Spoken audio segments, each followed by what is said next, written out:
3-4 రోజుల క్రితం రిమాండ్ చేయబడి మేజిస్ట్రేట్ ముందు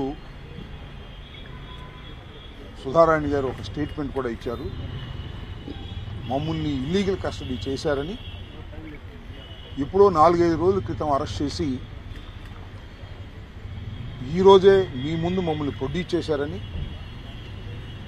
అది ఇల్లీగల్ కస్టడీ అని, ఆ ఇల్లీగల్ కస్టడీలో నన్ను నా భర్తని కూడా కొట్టారని, మ్యాన్ హ్యాండిల్ చేశారని, దెబ్బలు కూడా మ్యాజిస్ట్రేట్ గారికి చూపిస్తే మ్యాజిస్ట్రేట్ గారు దాన్ని రికార్డ్ చేసి గవర్నమెంట్ హాస్పిటల్కి ఎగ్జామినేషన్కి పంపి తరువాత రిమాండ్ చేశారు. వాళ్ళిద్దరూ కూడా భార్యాభర్తలు చాలా యాక్టివ్ సోషల్ మీడియా కార్యకర్తలు వైఎస్ఆర్ కాంగ్రెస్ పార్టీకి. ఈ ప్రభుత్వం వచ్చిన తర్వాత తెలంగాణ వెళ్ళిపోయి నివసిస్తుంటే వారిని కావాలని పట్టుకొచ్చి వేధించే కార్యక్రమం చేస్తున్నారనేటువంటి ఉద్దేశంతో నిన్న జైల్లో ఉన్నప్పుడు చిలకూరుపేట మాజీ శాసనసభ్యురాలు, మాజీ మంత్రి గారు రజనీ గారు వచ్చి పరామర్శించి వెళ్ళారు.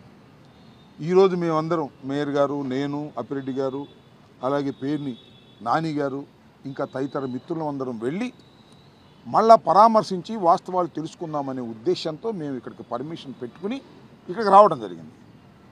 చిత్రం ఏంటంటే మేము ఇక్కడికి వచ్చేటప్పుడు వాళ్ళిద్దరు లేరు. మేము వచ్చే ముందు ఒక 10 నిమిషాల ముందు, 20 నిమిషాల ముందు, 5 నిమిషాల ముందు నాకు కరెక్ట్గా తెలియదు, కానీ ఇక్కడ నుంచి వేరే చోటకు తీసుకువెళ్ళారు. పీటీ వారెంట్ వేసి వేరే చోటకు తీసుకువెళ్ళారు అనే సమాచారం మాత్రం మాకు వచ్చింది. ఎక్కడికి తీసుకెళ్లారో తెలియదు. శ్రీకాకుళం తీసుకెళ్లారో, రాజమండ్రి తీసుకెళ్లారో, చిత్తూరు తీసుకెళ్లారో, ఎక్కడికి తీసుకెళ్లారో మాకు కరెక్ట్ సమాచారం లేదు. అక్కడ కూడా ఏ కేసులు పెట్టి వేధించేటటువంటి కార్యక్రమం చేస్తున్నారు.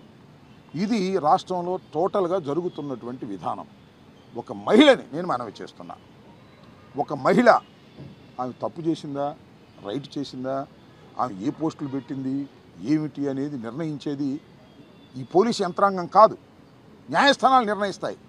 పోలీస్ యంత్రాంగం చేయాల్సింది ఏమిటంటే ఒక అభియోగం వచ్చినప్పుడు ఆ అభియోగాన్ని పరిశీలించి విచారణ చేసి దానిలో సాక్ష్యాధారాలు కరెక్ట్గా ఉన్నాయని వారు భావిస్తే, ఇన్వెస్టిగేషన్లో తేలితే కోర్టులో ప్రొడ్యూస్ చేయాలి. అంతే, దట్స్ ఆల్. వితిన్ 24 అవర్స్లో కోర్టులో ప్రొడ్యూస్ చేయాలి. ఈ చిలకలూరుపేట సుధారాణి దంపతుల విషయంలో 24 అవర్స్లో కాదు, 4 రోజుల పాటు వారి దగ్గర పెట్టుకొని, అది కూడా హెబియస్ కార్పస్ పిటిషన్ని మేము హైకోర్టులో వేసిన తర్వాత గత్యంతరం లేని పరిస్థితుల్లో రాత్రి 12 గంటలకి 1 గంటకి ప్రొడ్యూస్ చేశారు. విన్నారా? పబ్లిక్ కోర్టులో కాదు, రాత్రి 12-1 గంటలకి ప్రొడ్యూస్ చేశారు. అప్పుడు మ్యాజిస్ట్రేట్ గారు రికార్డ్ చేసుకున్నారు. చిత్రం జరుగుతూ ఉన్నది వాళ్ళ రాష్ట్రంలో. ఈ ఒక కేసే కాదు, ఇవాళ చాలామందిని మేము రామకృష్ణారెడ్డిని, వెంకటరామరెడ్డిని, అశోక్ రెడ్డిని, మాకు సంబంధించిన వాళ్ళందరినీ కూడా మేము వారితో మాట్లాడాము. మేమందరం బృందంగా వెళ్ళి ఇక్కడ ఇంకో కేసు కూడా చెప్తున్నా. నిన్ననే Varra Ravindra Reddy is also social media activist. ఆయన ఎప్పుడు ప్రొడ్యూస్ చేశారు తెలుసా? రాత్రి 12ంటికి 11ంటికి. ఎందుకు ప్రొడ్యూస్ చేస్తున్నారు వీళ్ళు రాత్రిపూట? ఒకటే, ఇల్లీగల్ కస్టడీ చేశారు కాబట్టి, వారిని కొట్టారు కాబట్టి. ఈ కొట్టిన విషయాన్ని పబ్లిక్ కోర్టులో అంటే పగలు జరిగేటటువంటి కోర్టులోకి వెళ్ళి ఆ కోర్టులో ఉంటే వాడికి ధైర్యం వస్తుంది ముద్దాయికి. అప్పుడు దాకా పోలీస్ కస్టడీలో ఉంటాడు కదా, భయంతో ఉంటాడు. చుట్టూరా పోలీసులు ఎవరు ఉండరు. పబ్లిక్లోకి వచ్చిన తర్వాత అమ్మ ధైర్యం వచ్చిందిరా, నేను ఇక వాస్తవం చెప్పొచ్చు అని వాస్తవం చెబుతారనే భయంతో రాత్రిపూట 12 గంటలు ఇంటికి వెళ్ళి, మ్యాజిస్ట్రేట్ గారు ఇంటికి వెళ్ళి అక్కడ ప్రొడ్యూస్ చేస్తే ఎవరు ఉంటారు కదా, పోలీసులు ఉంటారు, మ్యాజిస్ట్రేట్ గారు ఉంటారు. ఎవరు పబ్లిక్ ఉంటారు కదా, పబ్లిక్ కోర్టు కాదు కాబట్టి. అందువల్ల అక్కడ తీసుకెళ్ళి పెడుతున్నారు. ఈ విషయాన్ని తెలుసుకుని మేమేం చేస్తున్నామంటే, ఎప్పుడైతే మ్యాజిస్ట్రేట్ గారు ఇంటికాడ ప్రొడ్యూస్ చేస్తున్నారో మా అడ్వకేట్లు అందరూ వెళ్ళి మ్యాజిస్ట్రేట్ గారికి కూర్చుంటున్నారు. రాత్రి జరిగింది అది. వర్రా రవీంద్రారెడ్డి అనే వ్యక్తిని నాకు చాలా చిత్రం అనిపించింది. వర్రా రవీంద్రారెడ్డి అనే వ్యక్తిని ప్రొడ్యూస్ చేసినప్పుడు నేను కూడా న్యాయవాద వృత్తిలో కొన్నాళ్ళు పనిచేశా. నేను ఎక్కడా చూడలా. చూడండి, దీనిలో ముసుగు వేసుకున్నటువంటి 3 వ్యక్తులు ఉన్నారు. ఈ ముగ్గురులో వర్రా రవీంద్రారెడ్డి ఒక ఆయన, సుబ్బారెడ్డి ఒక ఆయన, ఇంకొక అతని పేరేదో ఉంది. ఏంది నాకు అర్థం కాల. పౌర సమాజంలో పౌర హక్కులు ఏమైపోతున్నాయి? నేను ప్రశ్నిస్తున్న పోలీస్ వ్యవస్థని. ఆ డీజీపీ గారు, డీజీ గారు, ఐజీ ఆయన పేరేంటి, కోయా ప్రవీణ్ గారు, ఆయన ఏమండి ఇలా ధర్మమేనా ఇది? వాళ్ళు ఎవరు? వాళ్ళు ముద్దాయిలు, ఎక్యూజ్డ్ అంటే ఏంటి?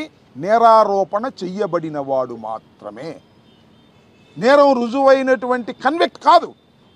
నేరారోపణ చేయబడిన వాడు కోర్టులోకి వెళ్ళి సాక్ష్యాధారాలన్నీ నిరూపణ అయిన తర్వాత కన్విక్ట్ చేస్తారు, అప్పుడు కన్విక్షన్. ఈ వర్రా రవీంద్రారెడ్డితో పాటు ఇద్దరిని రాత్రి ప్రొడ్యూస్ చేస్తే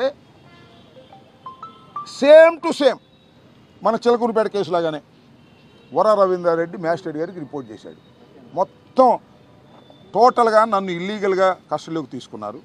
నన్ను 5వ తారీఖున ఒకసారి కస్టడీలోకి తీసుకొని అక్కడ 41 నోటీస్ ఇచ్చి పంపించేశారు. నేను వెళ్ళిపోయాను.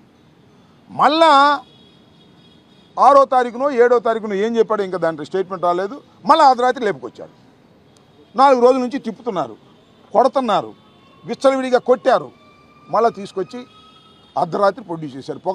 ఏబిఎస్ కార్పస్ వేసాం కదా హైకోర్టులో. ఏబిఎస్ కార్పస్ పెండింగ్లో ఉంది కాబట్టి ఎక్కడైనా ఉంటే వాళ్ళని ప్రొడ్యూస్ చేయమంటే తీసుకొచ్చి ప్రొడ్యూస్ చేశారు. ఎప్పుడు ప్రొడ్యూస్ చేశారు? చిలకలూరిపేటలో ఉన్నటువంటి ముద్దాయిలుగా చెప్పబడుతున్న సుధారాణి దంపతుల్ని ఏ విధంగా ప్రొడ్యూస్ చేశారో రాత్రి 12 గంటలకి మళ్ళీ వీళ్ళు రాత్రి 11:30కి ప్రొడ్యూస్ చేశారు. అరెస్ట్ మాత్రం అంతకుముందు రాత్రి 11:30కు చూపించారు, కన్వీనియంట్గా 24 అవర్స్లో పెట్టాలి కాబట్టి. దీన్ని బట్టి అర్థమవుతుంది ఏంటంటే, లాజిక్గా ఆలోచించండి.